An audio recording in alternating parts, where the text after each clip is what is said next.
ओम नमो नारायण। श्री गीता महात्म्य का अनुसंधान। शौनक ऋषि बोले, हे सूत जी, अति पूर्व काल के मुनि श्री व्यास जी के द्वारा कहा तथा श्रुतियों में वर्णित श्री गीता जी का महात्म्य मुझे भली प्रकार कहिए। सूत जी बोले, आपने जो पुरातन और उत्तम गीता महात्म्य पूछा वह अतिशय गुप्त है, अतः वह कहने के लिए कोई समर्थ नहीं है। गीता महात्म्य को श्री कृष्ण ही भली प्रकार जानते हैं, कुछ अर्जुन जानते हैं तथा व्यास, सुखदेव, याज्ञवल्क्य और जनक आदि थोड़ा बहुत जानते हैं।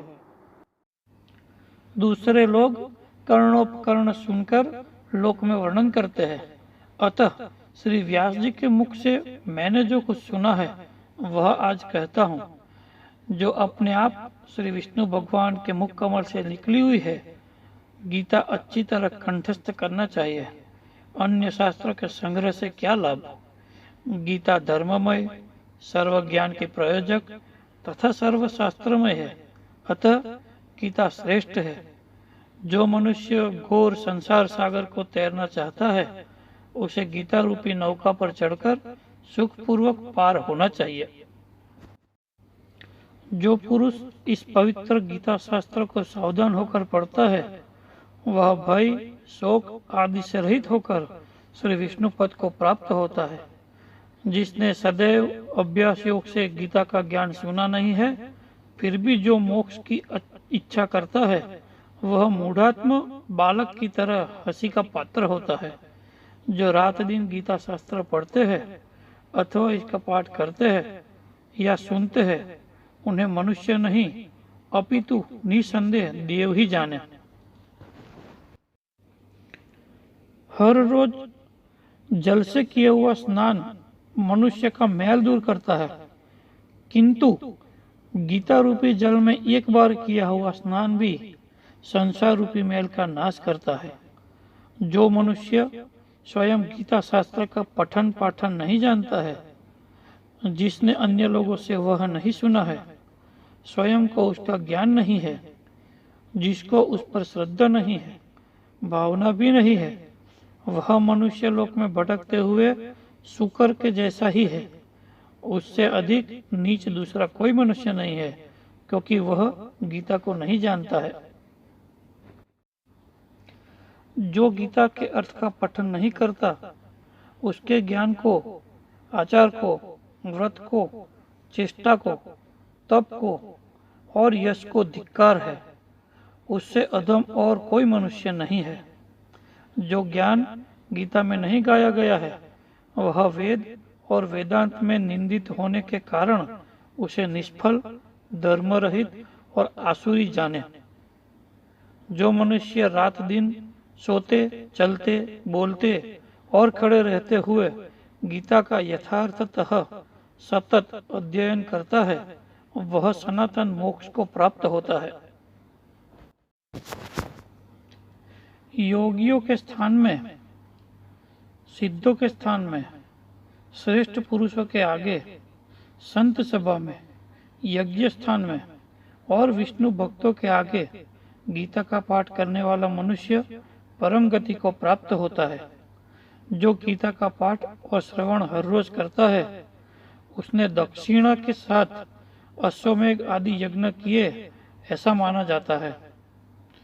जिसने भक्ति भाव से एकाग्र चित्त से गीता का अध्ययन किया है उसने सर्व वेदों, शास्त्रों तथा पुराणों का अभ्यास किया है ऐसा माना जाता है।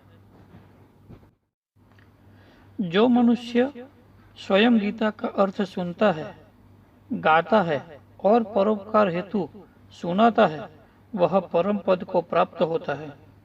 जिस घर में गीता का पूजन होता है वहाँ आध्यात्मिक, आधिदैविक और आदि भौतिक तीन ताप से उत्पन्न होने वाली पीड़ा तथा व्याधियों का भय नहीं आता है।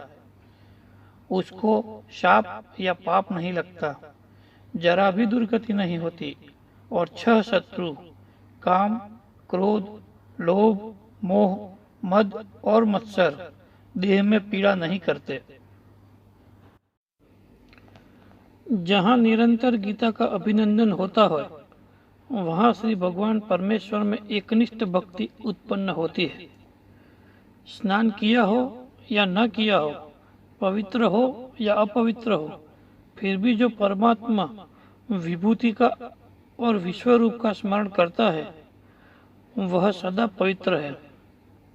सब जगह भोजन करने वाला और सर्व प्रकार का दान लेने वाला अगर गीता का पाठ करता हो तो कभी लेपायमान नहीं होता। जिसका चित्त सदा गीता में ही रमण करता है वह संपूर्ण अग्निहोत्री, सदा जप करने वाला, क्रियावान तथा पंडित है। वह दर्शन करने योग्य, धनवान, योगी, ज्ञानी, याज्ञिक, ध्यानी तथा सर्व वेद के अर्थ को जानने वाला है। जहाँ गीता की पुस्तक का नित्य पाठ होता रहता है वहाँ पृथ्वी पर के प्रयाग आदि सर्व तीर्थ निवास करते हैं। उस घर में और देह रूपी देश में सभी देवों, ऋषियों, योगियों, सर्पों सदा का निवास होता है। गीता, गंगा, गायत्री, सीता, सत्या, सरस्वती, ब्रह्म विद्या, ब्रह्मवल्ली, त्रिसंध्या, मुक्त गहिनी, अर्धमात्रा, चिदानंदा, भवग्नि, भयनाशिनी, वेदत्रयी, परा, अनंता और तत्वार्थ ज्ञान मंजरी यानी तत्व रूपी अर्थ के ज्ञान का भंडार, इस प्रकार गीता जी के 18 नामों का स्थिर मन से जो मनुष्य नित्य जाप करता है वह शीघ्र ज्ञान सिद्धि और अंत में परम पद को प्राप्त होता है। मनुष्य जो जो कर्म करे उसमें अगर गीता पाठ चालू रखता है तो वह सब कर्म निर्दोषता से संपूर्ण करके उसका फल प्राप्त करता है। जो मनुष्य श्राद्ध में पितरों को लक्ष्य करके गीता का पाठ करता है उसके पितृ संतुष्ट होते हैं और नरक से सद्गति पाते हैं। गीता पाठ से प्रसन्न बने हुए तथा साथ से तृप्त किए हुए पितृगण पुत्र को आशीर्वाद देने के लिए तत्पर होकर पितृलोक में जाते हैं। जो मनुष्य गीता को लिखकर गले में, हाथ में या मस्तक पर धारण करता है उसके सर्व विघ्न रूप दारुण उपद्रव का नाश होता है। भरत खंड में 4 वर्णों में मनुष्य देह प्राप्त करके जो भी अमृत स्वरूप गीता नहीं पढ़ता है या नहीं सुनता है वह हाथ में आया हुआ अमृत छोड़कर कष्ट विष से खाता है।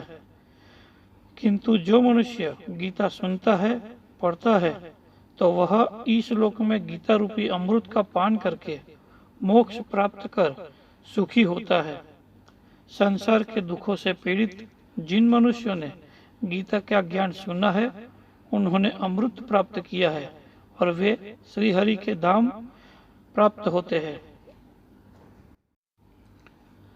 इस लोक में जनक आदि की तरह कई राजा गीता का आश्रय लेकर पाप रहित होकर परम पद को प्राप्त हुए हैं। गीता में उच्च और नीच मनुष्य विषयक भेद ही नहीं है क्योंकि गीता ब्रह्म स्वरूप है, अतः उसका ज्ञान सबके लिए समान है। गीता के अर्थ को परम आदर से सुनकर जो आनंदवान नहीं होता वह मनुष्य प्रमाद के कारण इस लोक में फल नहीं प्राप्त करता है किंतु व्यर्थ श्रम ही प्राप्त करता है। गीता का पाठ करे, जो महात्मा का पाठ नहीं करता है उसके पाठ का फल व्यर्थ होता है और पाठ केवल श्रम रूप ही रह जाता है। इस महात्मा के साथ जो गीता पाठ करता है तथा जो श्रद्धा से सुनता है वह दुर्लभ गति को प्राप्त होता है। गीता का सनातन महात्म्य मैंने कहा है। गीता पाठ के अंत में जो इसका पाठ करता है वह उपयुक्त फल को प्राप्त होता है। इति श्री वराह पुराणो धृतम श्रीमद् गीता महात्म्य अनुसंधानम समाप्तम।